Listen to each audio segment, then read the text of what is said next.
Bismillahirrahmanirrahim. Assalamualaikum warahmatullahi wabarakatuh. Sebelumnya yang saya hormati Bapak Ahmad Maulana Syafi'i selaku dosen pengampu pada mata kuliah Metodologi Penelitian Kuantitatif.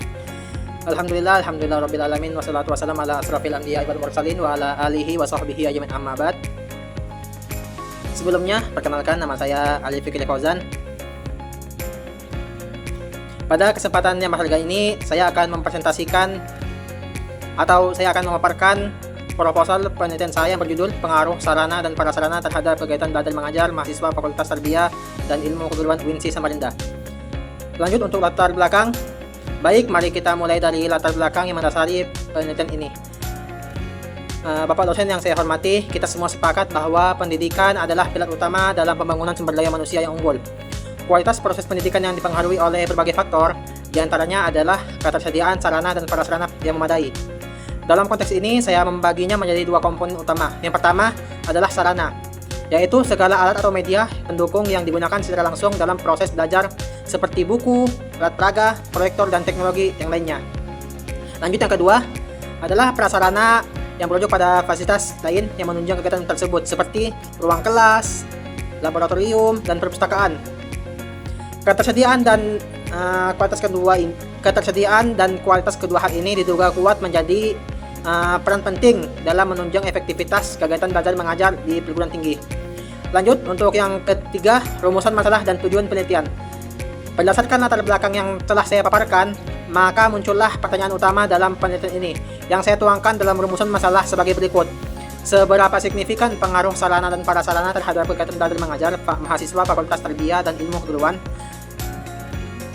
Sejalan dengan rumusan masalah tersebut, maka tujuan dari penelitian ini adalah untuk mengetahui seberapa signifikan pengaruh sarana dan prasarana terhadap kegiatan belajar mengajar mahasiswa Fakultas Tarbiyah dan Ilmu Keguruan.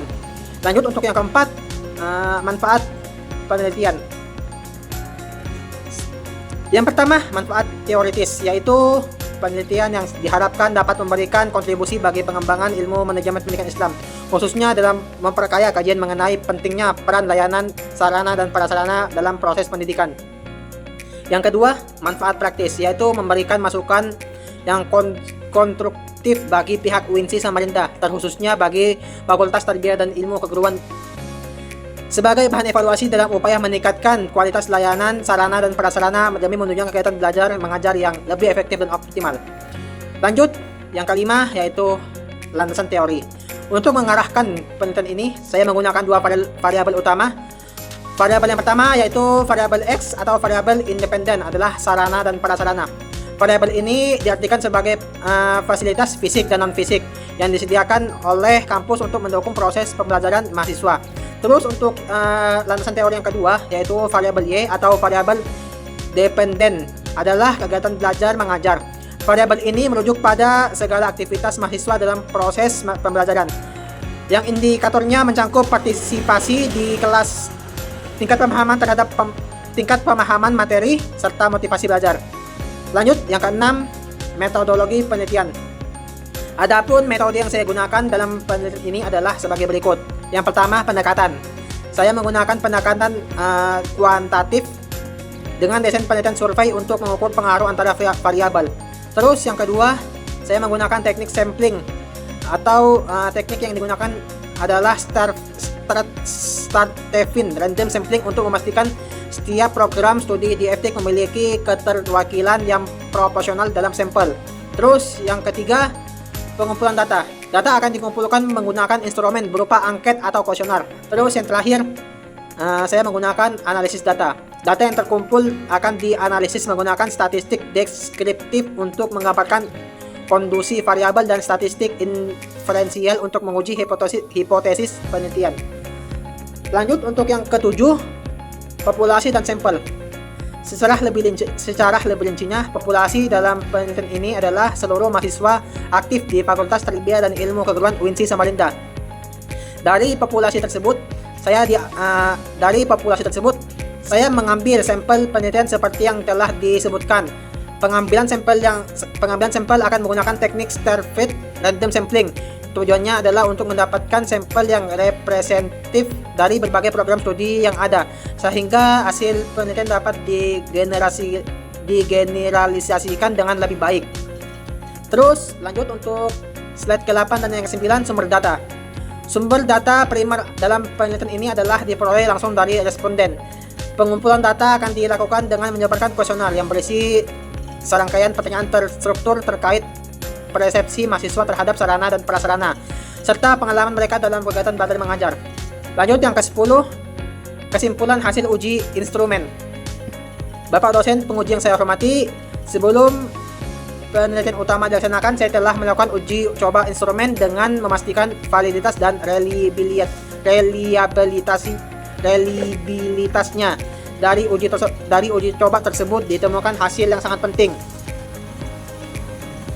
Kesimpulannya adalah pada uji validitas ditemukan bahwa sebagian besar, yaitu 10 dari 12 item kuesioner dinyatakan tidak valid. Hal ini dikarenakan R sama dengan hitung dari item-item tersebut lebih kecil dari R X-table. Selanjutnya pada uji reliabilitasi instrumen. Selanjutnya pada uji reliabilitas instrumen penelitian secara keseluruhan juga dinyatakan tidak reliable dengan nilai Cronbach's alpha yang sangat rendah, yaitu 0.1839. Temuan ini sangat krusial dan menunjukkan bahwa instrumen yang saat ini belum layak digunakan untuk pengumpulan data. Oleh karena itu, langkah selanjutnya yang mutlak harus saya lakukan adalah merevisi total dan menyusun ulang item-item kuesioner agar menjadi alat ukur yang valid dan reliable. Terus slide yang terakhir yaitu terima kasih dan penutup.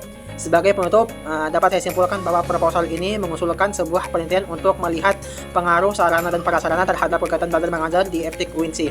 Namun, berdasarkan temuan dari uji instrumen, fokus utama sebelum melangkah lebih jauh adalah memperbaiki alat ukur penelitian. Demikian pemaparan proposal penelitian dari saya. Saya sangat terbuka dan mengharapkan masukan, saran, serta kritik yang membangun dari Bapak dosen demi kesempurnaan penelitian ini. Cukup sekian dari saya. Apabila ada salah kata atau mungkin ada salah materi dari saya mohon maaf.